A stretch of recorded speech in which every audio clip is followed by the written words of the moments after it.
So now we take a look at existing home sales. You just heard Charlie Pellet reporting on sales of previously owned homes up more than 3% last month, their strongest level since February 2007, 5.49 million units at an annual rate. Joining us now on the T-Mobile phone line is John Sauro. He's president of North Atlantic Mortgage Corporation. T-Mobile, switch your business to the Un-carrier today. So, John, first of all, it's great to have you back on Bloomberg Radio. I haven't talked to you for a while. How does the market look in your region? You cover several states. What's going on? Is it really picking up? Well, it's good to be back, Kathleen. It's nice to talk with you again. In our region, New York, tri-state region, particularly take areas like Manhattan, of course, is doing very well. It's a little spotty in other areas in the state of New York. In general, as you know, the market has been improving quite a bit, 8.5-year high, up 9.6% year over year. But that's not really the headline. You know what the headline is? The headline is the median home price, which is up 6.5% from a year ago, which is at $236,400, and that's the highest median home price ever on record. What does that tell you about the economy, given the median home prices vary based on the type of homes that were sold in a particular month? Well, I mean, the main thing that we need to focus on here is the reason why is because there's just no homes for sale. Inventory, it's barely up. It's 0.4%, just 2.3 million homes for sale. So anyone that's been out there shopping for a home knows that the days on market are very fast. I think it's about 34 days that a home lasts on the market in general nationally. That's the fastest since keeping records 2 years ago. To answer your question a little bit more specifically as to why, there could be many reasons why, but one thing that does stand out that I found very interesting is that it's still about jobs. And a recent study that showed that the faster employment grew year over year, ending in April of 2015, the faster home prices rose within that same time period. Well, John, this is all very positive. At the same time, home prices are rising faster than the rate of job growth. Jobs are up, but home prices have risen faster.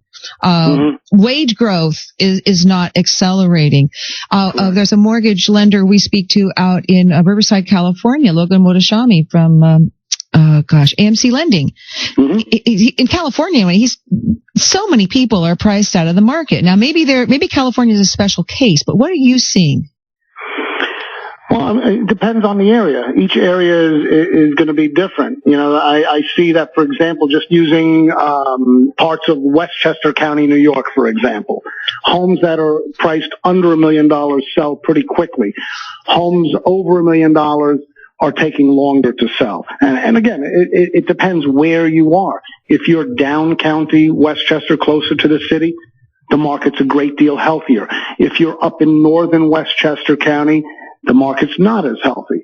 So each area has its little nuances, and it's very hard to just generalize this, even on a regional basis. All right, the Federal Reserve considering interest rate increases. This existing home sales report was basically based on mortgage rates in May. Now we're about 50 to 75 basis points higher on a national average, according to the numbers now, 4.26% or so. Correct. If we go higher, how does that affect people's willingness to buy? I don't think it's going to have an adverse effect. Yeah, the numbers in April and May reflect the contracts that were signed, and those closings take place generally in the month of June. And we did see an extra bump in the interest rates at that time. So just because interest rates are moving higher doesn't mean it's a bad thing. If we go back to the late 70s, 80s, when we had double-digit interest rates, people still bought homes. So what I do find a lot is those who are on the fence, which was probably the case with what happened in May when rates started to move up. You have a bunch of people who were on the fence, didn't want to make a move. All of a sudden, they see rates are moving up. They feel like they're missing the boat, and they make their move. So a lot of times, interest rates moving higher is a catalyst to get people to buy. But does the psychology of higher interest rates, no matter what the level was, but the idea that rates are moving up, maybe turn people off who, especially last 5, 6, 7 years, they're used to very, very low interest rates? They are. But what's interesting here is that people get complacent. And when they see that those interest rates stay low for a long period of time, they sit there and they just wait because they feel that there's no urgency.